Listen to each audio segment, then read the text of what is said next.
Bonjour Chantal Joanneau. Bonjour. La Commission nationale du débat public que vous présidez a-t-elle un rôle particulier à jouer auprès des collectivités territoriales? Et ici, au Congrès des maires, évidemment, je vous demanderai sur les communes et les intercommunalités. Est-ce qu'un maire qui a un projet peut directement se tourner vers vous et comment pouvez-vous l'aider? Alors oui, un maire qui a un projet peut directement se tourner vers nous. Et en fait, il y a deux cadres. Il y a un cadre obligatoire, c'est-à-dire que les très grands projets qui ont un impact sur l'environnement, qui font plus de 300 millions d'euros grosso modo, il faut obligatoirement saisir la Commission nationale du débat public. Et puis, il y a un cadre volontaire. Un maire qui voudrait faire une concertation ou qui tout simplement a envie de développer des procédures de participation peut se tourner vers nous pour qu'on l'accompagne, qu'on fasse des études, qu'on nomme un garant qui va faire en sorte que tous les bons principes que l'on a développés, nous, depuis 20 ans de la participation, soient appliqués dans sa commune. Donc on travaille, nous, énormément avec les maires, tout type de communes. On a des très grandes communes, même des agglomérations, comme Paris, Nantes, Lille. Et puis on a des petites communes. On a une toute petite commune qui est venue nous voir parce qu'elle a voulu organiser une démarche extrêmement innovante de concertation sur son plan local d'urbanisme. Et elle a souhaité qu'on l'accompagne dans cette démarche. Et vous avez organisé le débat au sein de cette petite commune? On n'a pas organisé, on l'a conseillé. On peut organiser, quand sur les très très gros débats, c'est nous qui organisons, mais là on l'a vraiment accompagné, on l'a conseillé, on lui a dit voilà, votre panel de citoyens, vous pouvez le tirer au sort de telle et telle manière, voilà la manière dont vous devriez présenter les choses, parce que là c'est pas nécessairement très compréhensible. Donc c'est vraiment de l'accompagnement, là, dans ce cadre qui est très volontaire. Et puis ensuite, effectivement, c'est aussi un bon moyen pour nous de transmettre tout notre savoir dans le domaine de la participation. Plusieurs textes récents, et en particulier la loi Elan, vont dans le sens plutôt d'un raccourcissement des procédures de débat public, quand ce n'est pas de leur quasi-suppression d'ailleurs, au nom de la simplification, de l'accélération des procédures. On dit beaucoup que les procédures sont trop longues, et c'est souvent sur cette étape-là qu'on essaie de raccourcir. Quel regard portez-vous sur cette évolution ?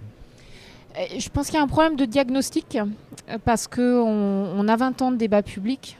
On en a fait 94 sur des très très gros projets extrêmement conflictuels. Les projets comme Notre-Dame-des-Landes, l'enfouissement de déchets nucléaires.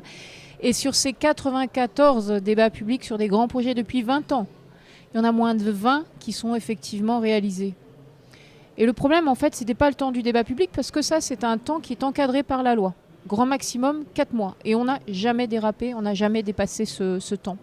En fait, nous, ce qu'on observe, c'est qu'ensuite, entre le temps du débat public et toutes les procédures d'autorisation qui sont d'une complexité redoutable, les procédures d'instruction qui vont prendre 3, 4, 5 ans, et surtout après l'absence parfois de décision des différentes autorités, explique effectivement le temps qu'on peut prendre sur certains projets. Je mets de côté le cas des recours qu'on connaît bien et qui ont été vraiment bien diagnostiqués. Mais nous, ce qu'on observe, c'est que la vraie difficulté, c'est que vous avez une première autorité qui va faire le débat préalable, c'est nous. Ensuite, vous avez une autorité qui va évaluer les études d'impact, c'est l'autorité environnementale. Ensuite, vous allez avoir des autorités qui vont poursuivre l'instruction des dossiers, qui vont les soumettre à différentes procédures. Et après, on arrive à l'enquête publique. Honnêtement, je pense qu'il n'y a qu'en France qu'on fait un processus aussi compliqué. Mais ce n'est pas le temps de la concertation qui pose problème aujourd'hui, c'est le temps de la décision. Et c'est ce temps-là aujourd'hui qui est défaillant. Un exemple récent et concret, à la fin du débat public sur la programmation pluriannuelle de l'énergie, vous avez vous-même eu des critiques assez sévères sur ce que vous avez appelé le décalage entre la vision de l'État et celle du grand public. Et vous avez écrit que l'État devrait écouter avant de décider, sous peine de voir le public considérer le débat public comme inutile finalement. Est-ce que c'était une exception ou est-ce que vous avez l'impression que l'État ne joue pas toujours assez le jeu de l'écoute et du débat public ? Effectivement, l'État ne joue pas toujours le jeu. Il est très prompt à édicter des lois pour obliger à la participation ou en tout cas pour créer un cadre légal. Mais là, en l'occurrence, ça a été plus compliqué. Alors, c'est tout à fait compréhensible. C'était la première fois qu'on faisait un débat public sur cet outil très particulier qu'est la programmation pluriannuelle de l'énergie, qui est accusée, en fait, en plus de défaut de démocratie depuis très longtemps. En l'occurrence, elle n'est pas votée par les parlementaires, ce qui peut paraître assez étonnant, puisqu'elle engage quand même l'avenir énergétique de la France. Donc l'État, effectivement, là, il était un peu coincé, parce qu'il nous a soumis une procédure de débat public, et en parallèle, la décision, elle est extrêmement politique. elle est profondément politique. Et donc pour le grand public, le lien entre on vous concerte, on vous demande votre avis, mais ce qui va sortir après, c'est finalement un autre processus de décision, je trouve que c'est totalement destructeur. C'est pas la peine de demander aux gens de se prononcer, c'est pas la peine de les mobiliser et de dépenser beaucoup d'argent. Si, in fine, on n'est pas sûr, on ne dit pas comment on va prendre en compte cet avis du public. Voilà, faut arrêter les procédures de participation, les consultations numériques qui sont vraiment du citizen bashing, quoi. Enfin, on utilise ça pour faire bien, et il faut le faire avec sincérité.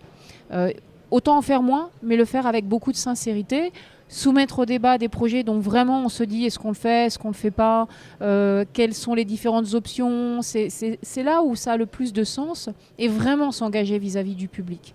Et ce débat PPE, il était très intéressant, parce que l'enseignement principal, c'était la volonté de territorialisation. Ce que nous a dit le grand public, c'est nous, les grands projets qui arrivent de là-haut, on n'y croit plus. On veut des projets qui émanent du territoire et qui sont pilotés par les territoires.